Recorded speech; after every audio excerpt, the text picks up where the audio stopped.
नमस्ते मित्रांनो, लग्नानंतर होईलच प्रेम या मालिकेच्या होणाऱ्या आठवड्यामध्ये आपल्याला असं पाहायला मिळणार आहे की इकडे पार्थ ऑफिसमध्ये बाहेर आलेला असतो। त्या क्षणी त्याला त्याच्या गाडीचं टायर पंक्चर दिसतं आणि तो म्हणतो, अरे बापरे, टायर पंक्चर असं म्हणत तो बाहेर रिक्षा शोधण्यासाठी येतो।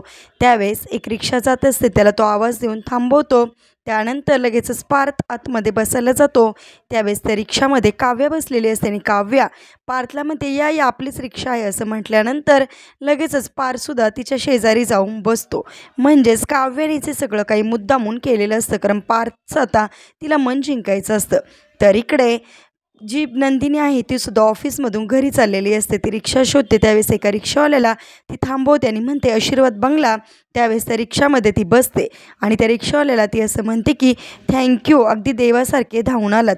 त्या क्षणी तो रिक्षाचा ड्रायव्हर मागे वळून बघतो आणि म्हणतो, देवा नाही जीवा असं म्हणून तो नंदिनीकडे बघतो। म्हणजेच आता काव्य आणि जीवाने जो काही नंदिनी आणि पार्थचा मन जिंकण्याचा प्लॅन केलेला असतो तो सक्सेसफुल होणार हे पाहणेसुद्धा इंटरेस्टिंग आहे। असेच मालिकेच्या पुढील अपडेट्ससाठी आपल्या रंजक मराठी चॅनलला सबस्क्राईब करायला विसरू नका। थँक्यू।